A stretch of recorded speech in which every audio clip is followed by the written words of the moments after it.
If you notice here, you see how this, and they're setting, I'm going to set these sort of side by side. Now this is my one off my Grizzly. And you noticed where the handles are. I looked, tore apart, tried to figure out how to get this thing apart to where I can move it.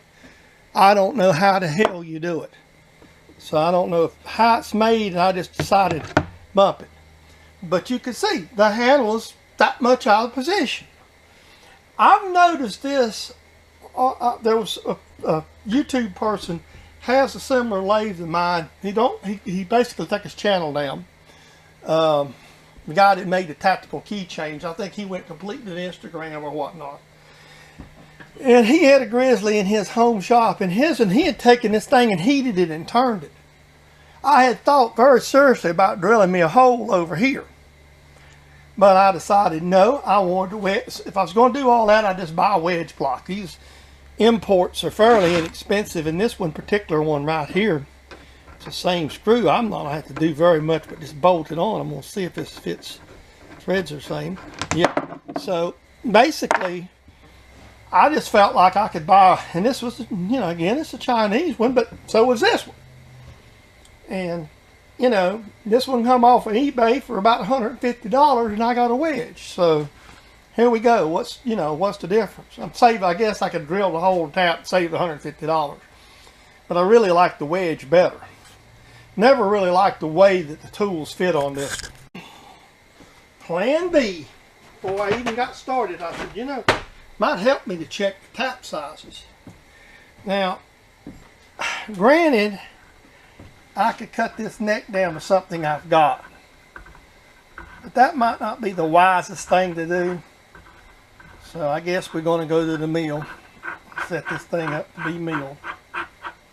I think what I'm going to do is mill it thickness first.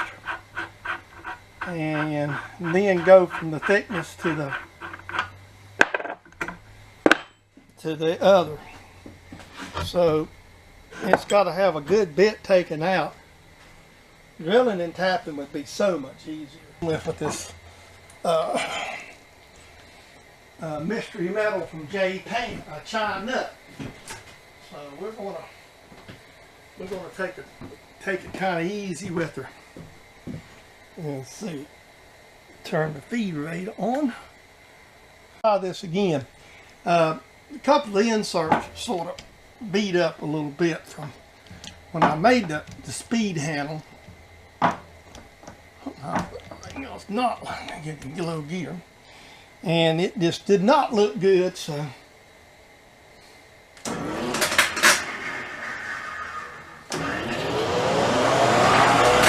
take a quick little cut, see how this sounds now that I've changed the insert. A little better. Okay. Let's see what my speeds are.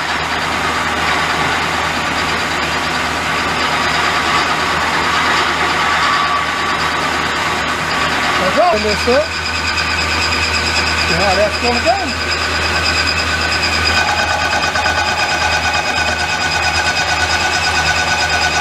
I'm just taking a light cut to see how things are going to look. Going to get aggressive with, trying to get under the skin. I don't know what this steel here is. Obviously some of the tool holder is Chinese. We don't know what the hardness is.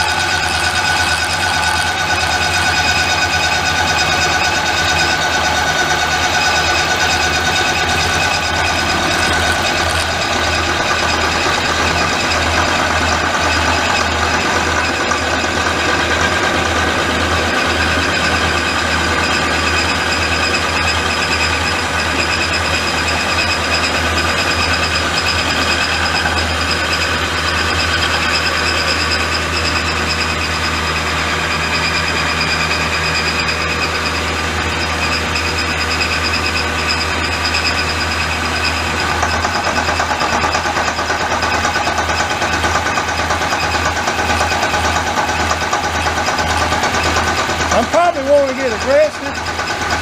I'll probably mill it down a little bit at a time like this. Probably 50, 60 thousandths at a time.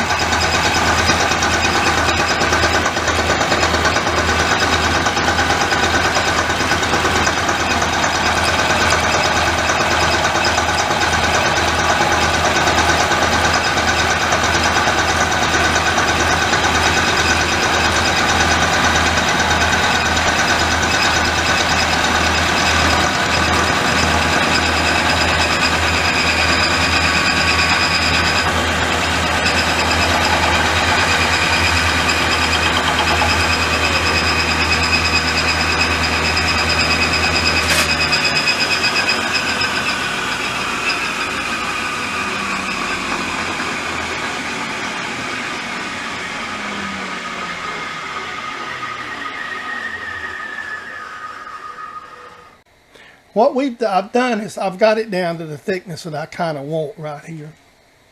And I'm not going to try to get it pretty. So I need to get it to a strip.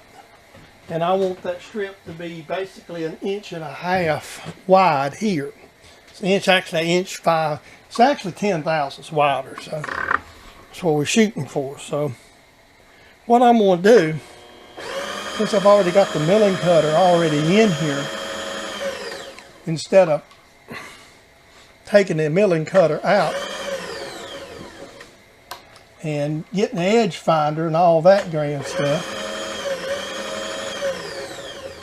I'm going to country boy it here a little bit. Get my mill in neutral and kind of centered up. I've deburred it, and I'm going to just take the quill and a piece of paper.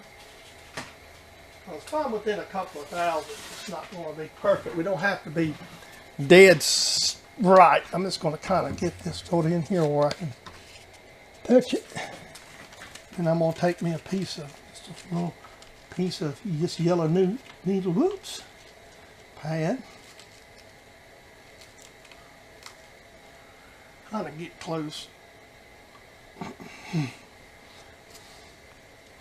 That about to make sure that's sort of eyeball square. What I want that insert to be is eyeball square. So this is a lot like, and I've run CNC lathes for a lot of years, where we'd touch machines off. I've got a known value right here, basically. You know, this is a known, what I call a known value. I'm within 3 thousandths, so I'm going to actually shoot for 1.5 inches. Now, we'll go ahead and mill this side down to the edge we need. Again, I'm just not wanting to change milling cutters. I'll just keep using the same one, playing with the speeds upon it and all. And we'll just keep using the same mill, because all we got to do is just rough this thing down. Let me get her back in low gear. And it's easier to be in neutral sometimes. This thing does not like to. Sometimes it's a little tricky about having it in. Okay, make sure the quill's up. Lock good, okay. We'll double lock it and maybe sure help us a little.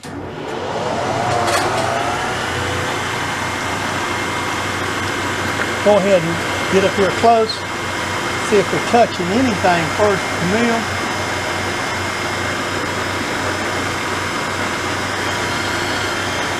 Okay.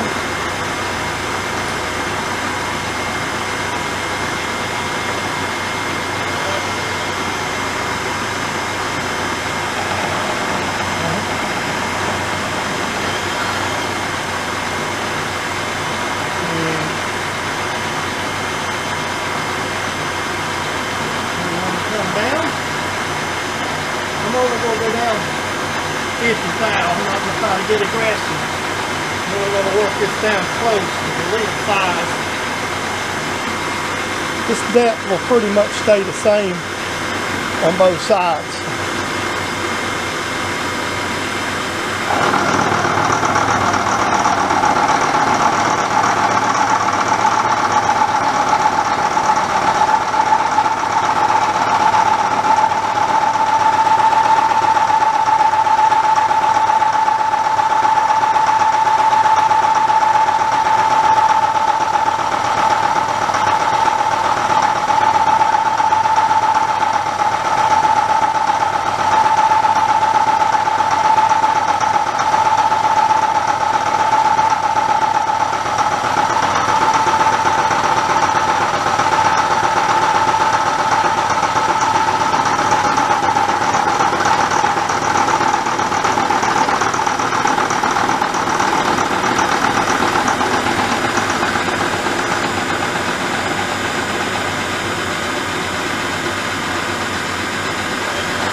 Alright, let's make a quick sanity check.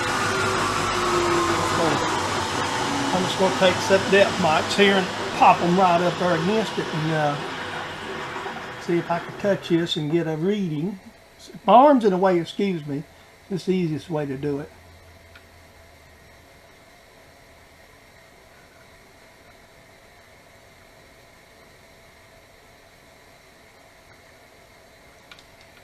If I'm up against it, it just don't feel good, but I guess I'm up against the burr. I'm just wanting to get close just to make sure I got an idea.